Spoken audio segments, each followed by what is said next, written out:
Assalamualaikum warahmatullahi wabarakatuh.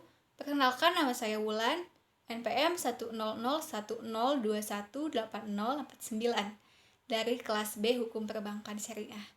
Di sini saya akan menjelaskan mengenai implementasi penyelesaian sengketa perbankan syariah berdasarkan Undang-Undang Nomor 3 Tahun 2006. Penyelesaian sengketa bisa dilakukan melalui dua cara. Cara yang pertama melalui litigasi dan non-litigasi. Nah, untuk cara non-litigasi, ini berarti bahwa penyelesaian sengketa dilakukan di luar pengadilan. Hal ini bisa dilakukan dengan berbagai cara, di antaranya musyawarah. Nah, musyawarah ini adalah cara pertama yang dilakukan oleh sivitas perbankan dalam menyelesaikan permasalahan yang muncul. Upaya musyawarah ini dilakukan secara intern, artinya hanya pihak bank dan nasabah saja, tanpa melibatkan pihak yang lain. Selanjutnya ada mediasi perbankan. Mediasi adalah penyelesaian sengketa melalui proses perundingan para pihak yang dibantu oleh mediator. Mediasi ini ditujukan untuk memungkinkan para pihak yang bersengketa mendiskusikan perbedaan-perbedaan secara pribadi dengan bantuan pihak ketiga. Nah, pihak ketiga ini disebut dengan mediator. Selanjutnya, bisa menggunakan arbitrase syariah.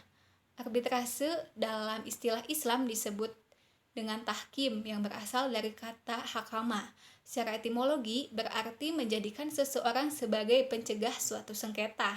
Secara umum, tahkim memiliki pengertian yang sama dengan arbitrase, yaitu pengangkatan seseorang atau lebih sebagai wasit oleh dua orang atau lebih yang berselisih guna menyelesaikan perselisihan mereka secara damai. Selanjutnya, kita akan masuk ke penyelesaian sengketa perbankan syariah melalui cara litigasi. Cara litigasi ini berarti penyelesaian sengketa dilakukan di pengadilan. Dalam hal ini dilakukan di peradilan agama. Dengan diamandemennya Undang-Undang Nomor 7 Tahun 1989 tentang peradilan agama oleh Undang-Undang Nomor 3 Tahun 2006 tentang perubahan Undang-Undang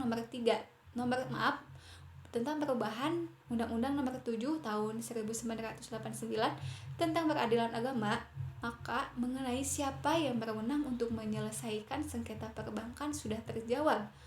Amandemen Undang-Undang Nomor 7 Tahun 1989 ini menjadikan kekuasaan peradilan agama bertambah menjadi luas. Peradilan agama hanya berwenang memeriksa dan menyelesaikan perkara di tingkat pertama antara orang-orang yang beragama Islam di bidang perkawinan, kewarisan, wasiat, dan hibah yang dilakukan berdasarkan hukum Islam, wakaf, dan sedekah. Berdasarkan pasal 49 huruf I nomor 3 tahun 2006, peradilan agama bertugas dan berwenang memeriksa, mengadili, dan menyelesaikan perkara di tingkat pertama antara orang-orang yang beragama Islam dalam bidang ekonomi syariah, meliputi bank syariah, lembaga keuangan mikro syariah, asuransi syariah, reasuransi syariah, dan lainnya. Jadi setelah diamandemen Undang-Undang Nomor 7 Tahun 1989, kewajibannya menjadi sangat luas.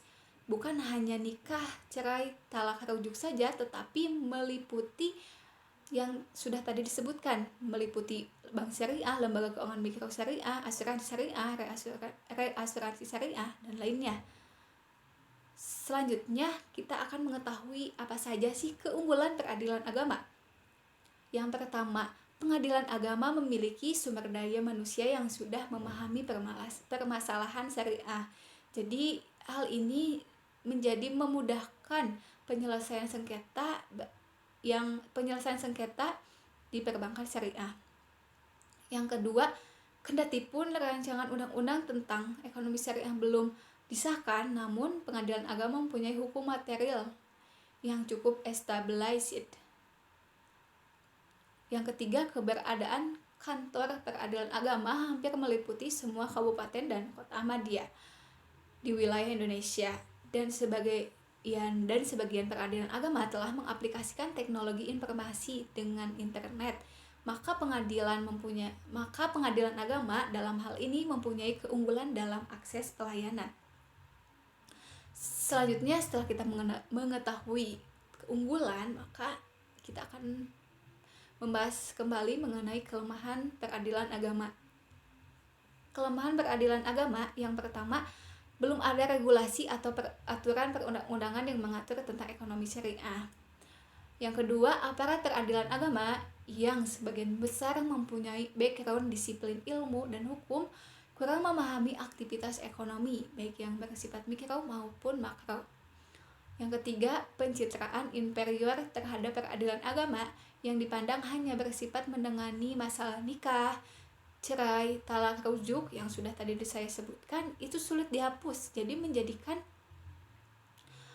citra itu masih melekat dalam peradilan agama. Ini dikarenakan kurangnya sosialisasi dan dukungan dari lembaga-lembaga terkait tentang Undang-Undang Nomor 3 Tahun 2006 ini. Selanjutnya, bagaimana sih prosedur dalam beracara di pengadilan agama? Itu ada 4 langkah. Yang pertama, mengajukan gugatan secara tertulis kepada pengadilan agama. Setelah itu, gugatan diajukan kepada pengadilan agama. Setelahnya, membayar biaya perkara.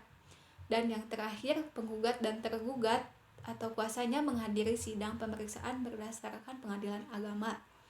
Sekian yang dapat saya sampaikan. Mohon maaf atas segala kesalahannya. Wabillahi taufiq wal hidayah. Wassalamualaikum warahmatullahi wabarakatuh.